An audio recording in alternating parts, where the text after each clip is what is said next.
That's right. It's the morning show right here on ABC News Radio, KMET 1490 AM. Joining our live TV audience over there at KVVB TV, Channel 33, Facebook Live, Periscope TV, LinkedIn Live, YouTube Live, Roku TV, Apple TV, and of course, Alexa. Glad to have you with us. On today's show, we are having a very... let's just put it this way. It is a fantastic organization doing some amazing things across the nation and hopefully in more places. I'm talking about SOBA. You got to check it out. SOBA is being run by an amazing man. His name, Greg Hanley. Greg, good morning. Welcome to the show. Good morning. Good to see you. Greg, great to have you here with us. Look, Greg, I understand you've been helping people since practically the beginning of time because you've been wanting to help a lot of people, and yet a lot of people are still quite unaware that your facilities exist. So I want to bring some awareness to this here. Talk to me about what made you want to start up these treatment facilities. Well, I was filling holes that... in Malibu, where I had gone to treatment and then I moved to, there was a big gap between, it was actually just designed for the rich and famous. So if you didn't have $50,000 to $100,000 to walk into a treatment center, you didn't get to go to Malibu. So, and they had no clubhouse. And SOBA started organically. I opened a clubhouse first that was called SOBAR, and it was for sober people to hang out. And then it turned into a sober living, and the name SOBA came around. And we were designed to give the highest quality treatment for people that maybe their only resource was health insurance. And at the time, we were probably scholarshiping. We were actually the first year I scholarshiped more people than actually paid.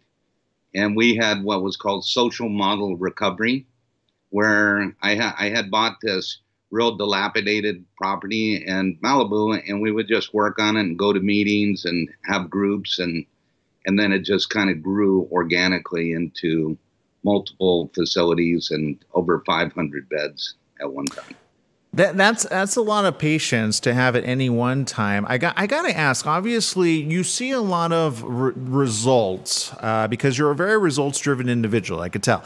So you want results from each one of your recovery centers. And can I ask you about some of the personal positive results that have come from your facilities? Well, it happens all the time. My head of Human Resources, Gina, when I first met her, I guess it's been 7 or 8 years ago, she probably had an expiration date in her life that was hours long. And now she's married, she has 2 kids, she's been running human resources and setting up multiple treatment centers, and probably one of the most valuable employees that I've had.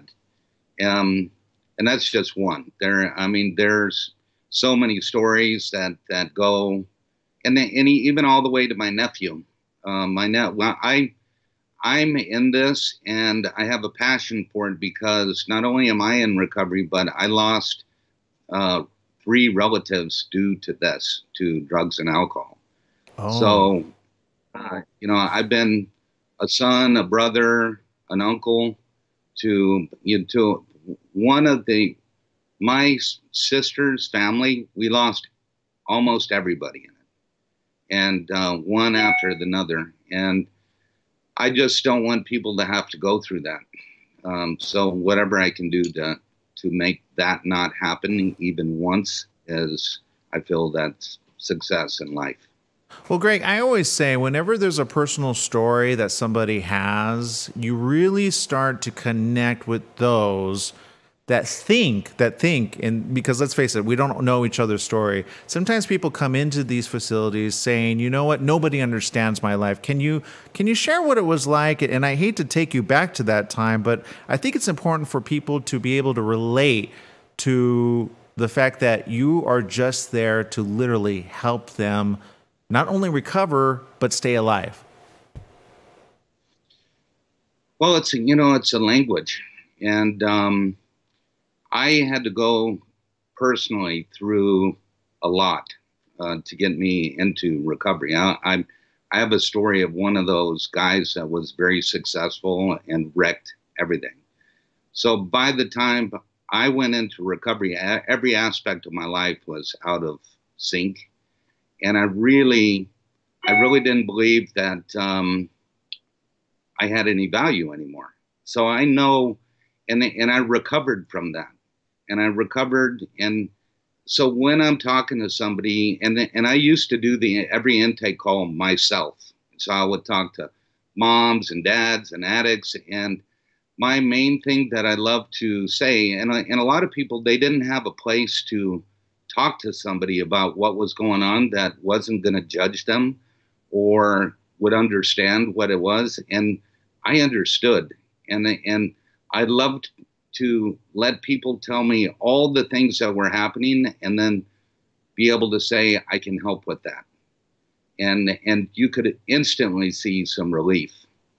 Um, and it just became a passion. And I would have, I can talk to an addict because I was an addict. So they might not be able to hear something. And I would have parents bring their kids in, and the kids were totally defiant with the parent in the room. And I go, and denying everything. And then I would ask the parents, go, let me talk to them for a minute. And I go, how are you doing? And they would go, fine. And I would say, well, how are you really doing? And we could talk, Mm. and they would decide to stay on their own.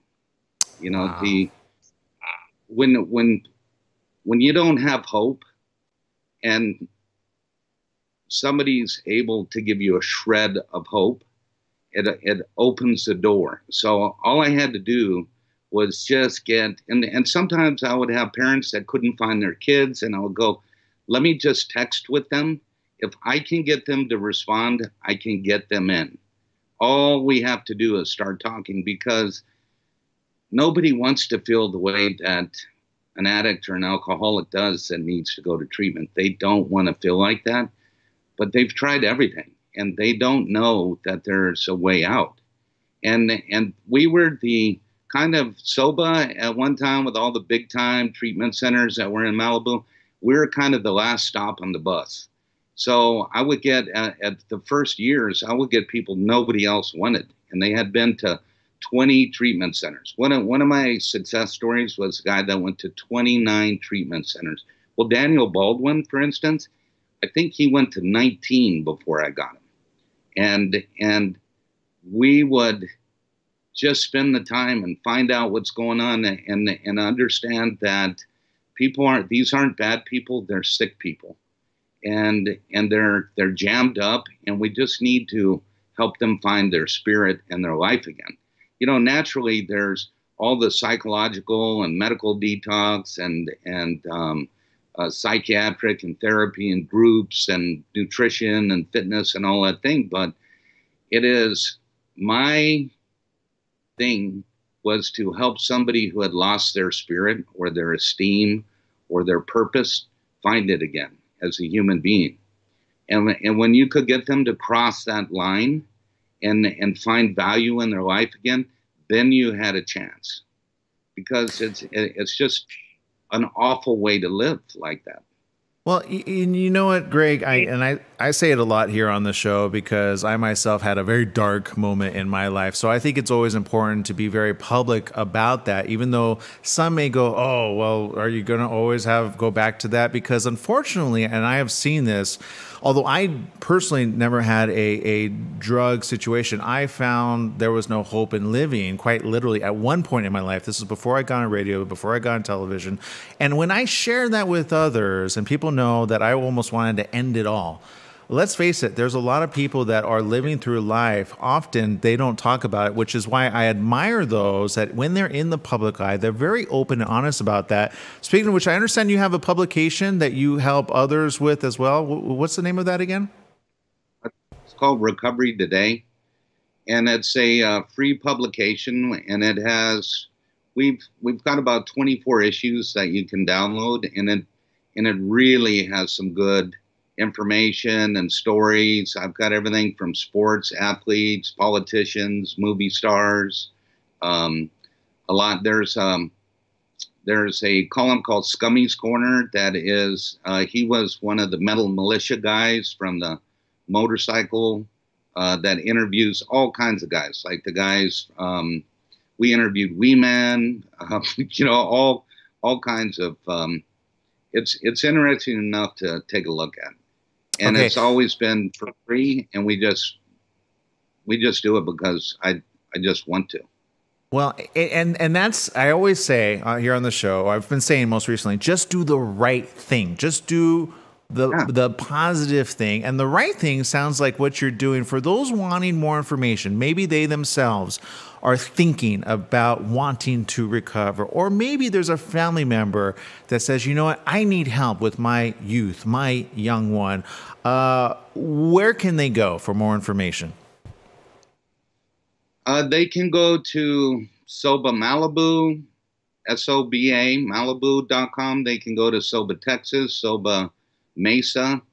You pretty much, if you Google sober recovery or make a phone call, it's 866. Well, the number's up on the screen. And, yeah, for those listening, it's 866-445-9104 for our radio audience. 866-445-9104. Again, that's one more time. That's 866-445-9104. Okay, sorry, what were you saying? It's okay to call and just talk and ask questions. You know, I have people that have called up and asked, do I need to go to treatment? And I would talk to them, and I would ask them, you know, is drugs and alcohol consistently interfering with you having a good life? And sometimes the answer was no. And sometimes there was people who we talked for months about things before they decided to come in. And wow. You can call and just talk, no judgment. The people who are answering the phones all know how you feel. Every person answering the phone is in recovery. Again, Greg Hanley, thank you very much for spending time with us. I can't wait to have you back. I know we got a lot more to talk about, but for the meantime, to all of us, to all of you, whoever's listening and or watching, maybe this doesn't affect you, but it might affect somebody that you know. Please feel free to share, retweet, get the information out there. It's much needed. And Greg, thank you for doing all that you're doing, and keep up the fine fight, because it's a fight out there. Thank you, and thanks for having me on. Stay healthy and safe. Thank you. Okay, we got to take a quick break. When we come back, we got more right here, right after these messages. Stay tuned.